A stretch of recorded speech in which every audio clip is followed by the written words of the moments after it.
are you properly using the money I'm sending you? You shouldn't just save it. That's what my mom told me, but I'd never received any money.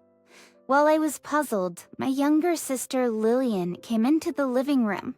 When my sister came into the living room, her face was pale. I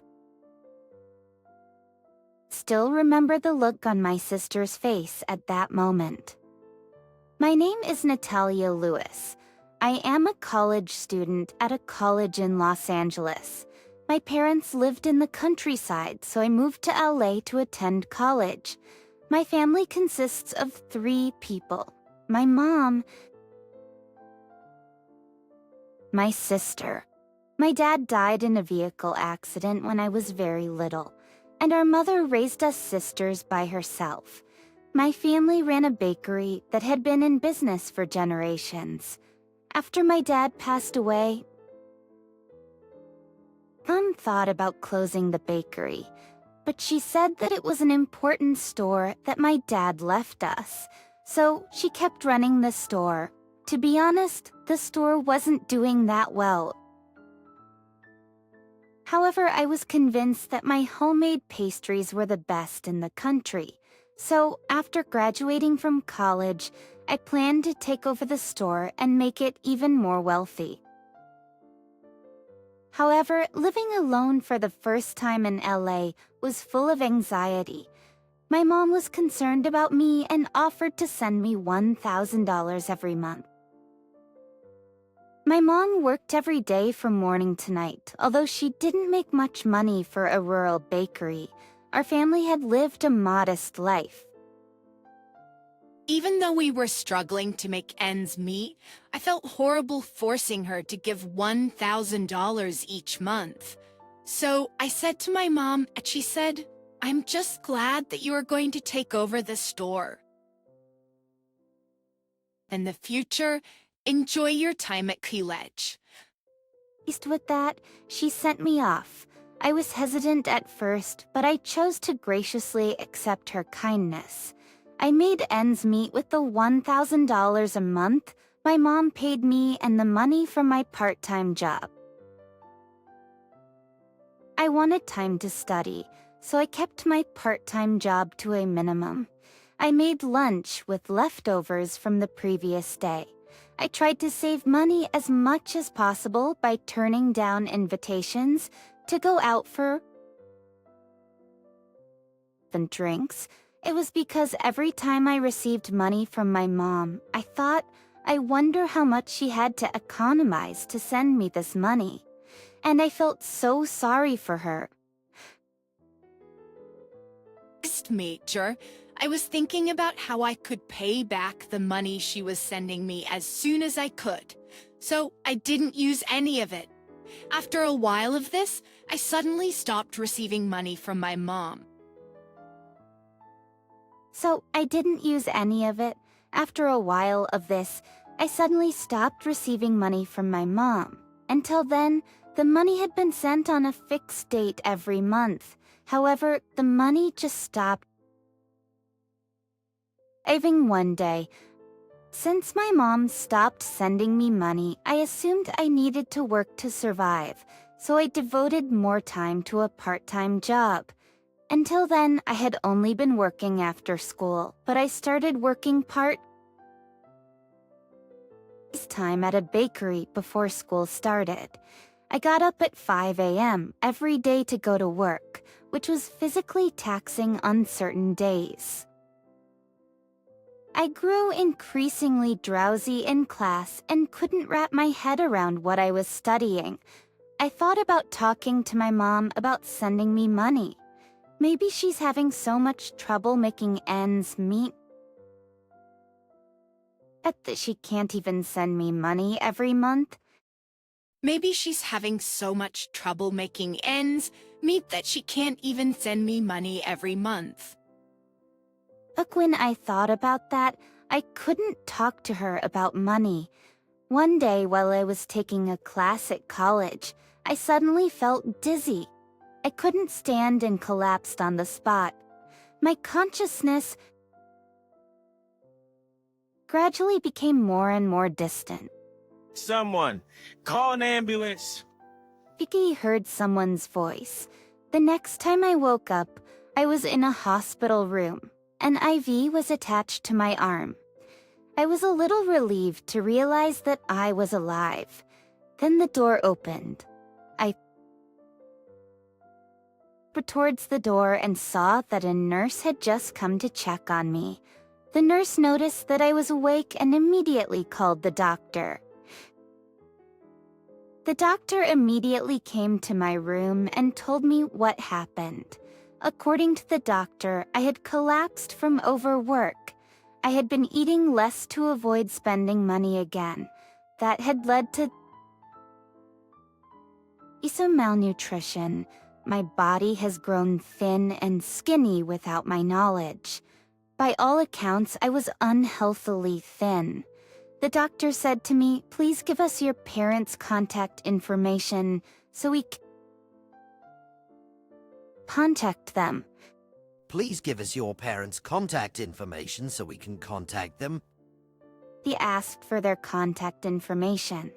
I listened to the doctor's words and thought about many things. My mom would be concerned if she found out I had collapsed. She would blame herself for not being able to send money to me, causing me to collapse. I could not let that happen. I desperately told the doctor, "Please, don't tell my mother, please." I begged him. The doctor looked troubled. I begged him, "Please don't tell my mom that I collapsed." The doctor looked troubled, but he must have understood my situation. He said, "I won't tell your parents this time, but if this happens again, I will have to call them." I was relieved to hear that and promised myself to work harder and avoid collapsing again. I received a phone call from my younger sister, Lillian, while I was still recovering. She's 2 years younger than me and has always been showy and liked trendy things. Unlike me, we never really got along and haven't played together since we were small children. Lillian seemed interested in my life in LA and started contacting me frequently. She would ask me questions about the city and the people there. One day, she asked me if I planned on taking over our family's bakery. I love the bakery, but Lillian thinks it's outdated. She even laughed and said, "It's ridiculous for Mom to keep running the bakery." I was extremely angry that she disrespected our family's bakery. She was laughing when she said that.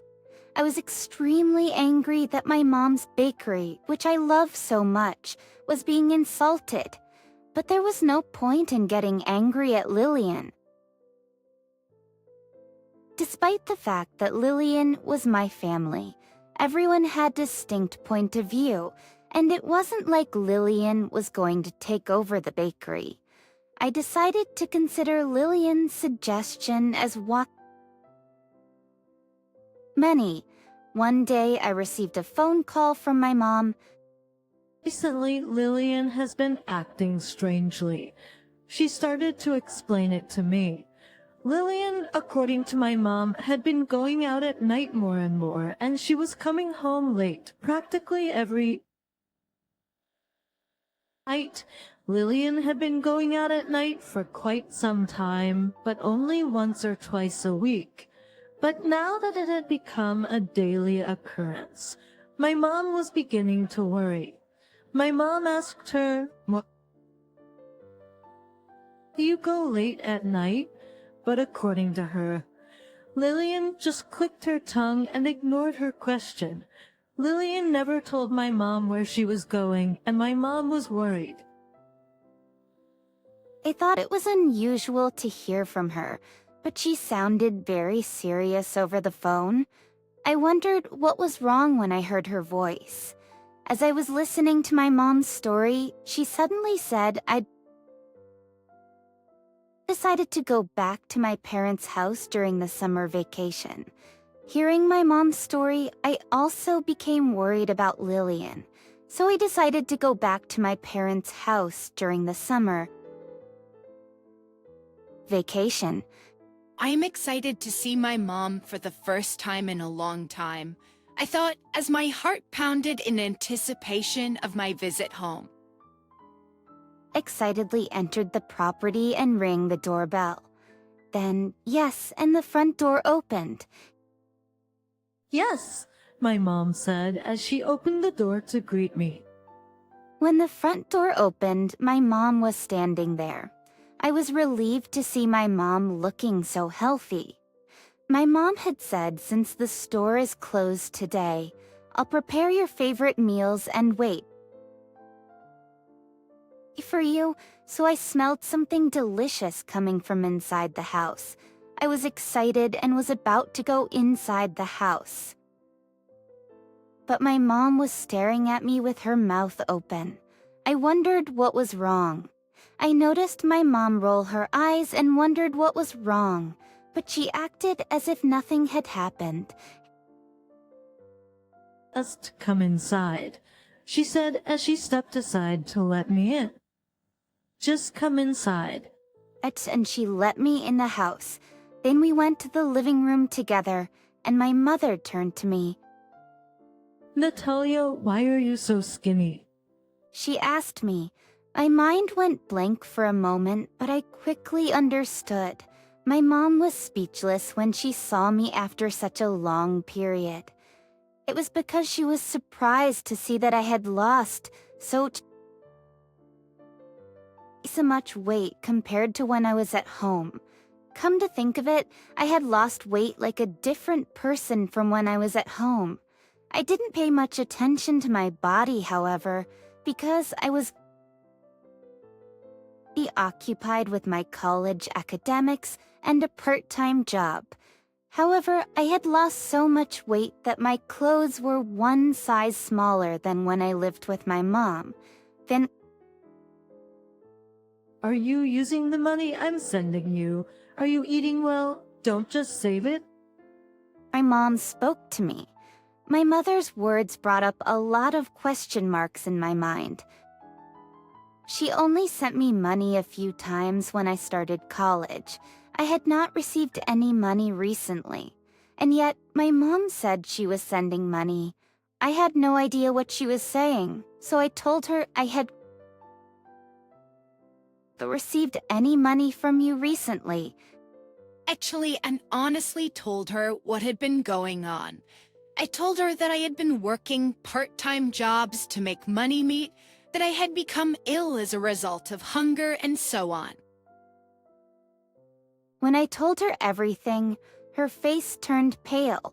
I'm sure she had no idea her own daughter had collapsed without receiving any money. I told her that I thought that the business wasn't going well, and that's why she stopped sending money to me. She told me that. Then how come she wasn't sending me money? As I was thinking about it, I've been sending money to you this whole time. I was giving $1,000 to Lillian every month, and she was supposed to send it to you. my mom said that. Yes, Lillian was responsible for sending me money each month on my mom's behalf, as she was too busy with her job. Just when I had a hunch, Lillian came home. She must have gone out with someone. She was dressed inappropriately for the countryside. Lillian didn't know I was home. Natalia, why are you here? She was surprised to see me. And Lillian, like my mom, was stunned to see my skinny figure. My mom asked Lillian about the money she was supposed to be sending me. By the way, what's up with the money you are supposed to send to Natalia? Hearing her mother's words, Lillian's face turned pale. I realized that my sister was incapable of lying. Seeing Lillian's face, my mom questioned her further. I'm asking you about this money you're sending to Natalia. Speak up. Actually, I have been using that money to take classes. My mom and I were both astonished because Lillian had never told us about her desire to take classes. Actually, I wondered what she wanted to learn. While I was thinking about that, she got up the courage to explain. Lillian, according to her, was spending the money she was supposed to send to me, and she would attending confectionery school after school. I have been using the money I was supposed to send to Natalia to pay for my classes. I have been attending confectionery school after school. My mother and I were both astonished because Lillian had never told us about her desire to take classes. Lillian, according to her, was spending the money she was supposed to send to me, and she attending confectionery school after school. I'm sure that I need to learn to create pastries in order for our bakery to continue in the future, and I want to go to confectionery school upon graduating from high school. And then I realized that our bakery was having a hard time. So I took the initiative to help the store by doing what I could. The truth is that the business wasn't in trouble. But after my mom started to send me money and she started to save money, Lillian misunderstood that our store was in an economic crisis. So why she started to attend confectionery school. You should have at least spoken to me about it. But you only cared for Natalia. She was crying hard like a baby. You only gave Natalia the stuff from our bakery. I wanted to try them too. I felt like you didn't love me at all. Her voice was trembling. She was right. When I was little, this is only for you, Natalia. And with that, she used to give me cookies. It was probably because I'd always declared I wanted to take over. It's the store. You should learn the taste of our products. Maybe my mom was thinking about something like that when she did that, but I guess Lillian thought that my mom was favoring me. Lillian's behavior deteriorated after she started middle school. Maybe she just wanted my mom's attention. When my mom heard Lillian's confession, she said, "I had no idea you felt that way. I'm sorry I didn't pay enough attention to you. I love you both the same." When my mom heard Lillian's confession, I was there too. Lillian, I never had an idea that I was making you feel lonely. Ever since your father was gone, I was preoccupied with the store. I'm sorry. My mom apologized to Lillian, crying. Lillian also cried and said, "I'm sorry, Natalia." She apologized to me too. Lillian was sobbing so hard that her face was swollen. I had never seen Lillian lick this before. She had been making fun of our parents' bakery, but she had to have been thinking about us in her own way. I felt so much love for Lillian. And to Lillian, if you don't do it again, it's okay. For that, I forgave her. And after that, I had a chat with my mom and asked, could we pay for Lillian's confectionery school? My mom was troubled when I said so. She listened to Lillian's story and discovered that she was not spending the money for pleasure, and she appeared to be debating whether or not to pay the tuition. Then, after thinking about it for a while, she said, "I will give you money if you help the bakery with Natalia in the future." Hearing those words, Lillian cried and rejoiced even more. This incident brought our family closer together. What happened to me after that was that I went back to college in LA. From the next month, $1,000 was properly transferred to my bank account.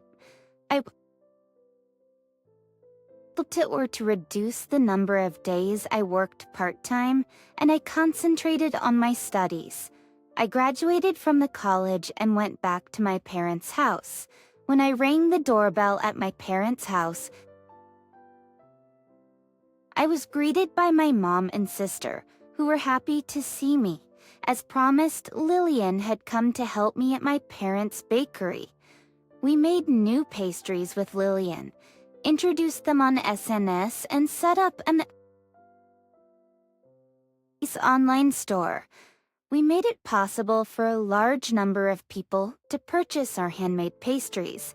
Then, owing to social networking sites, our swiftly gained popularity. Our pastries were a hybrid of classic and contemporary confectionery. It became popular among men and women of all ages. We received a lot of TV and magazine coverage, and my mom was happy. Natalia, Lillian, thank you so much. When my mom said this, for some reason we started to cry. We were relieved that we had worked despite the difficulties we had faced. Our bakery is still popular today, with a huge line of customers waiting in line. As I make pastries, I think I am grateful to have been born into this family. I am glad my mom and Lillian are my family. I am truly thankful for it. I am grateful to have been born into this family. I am glad my mom and Lillian are my family.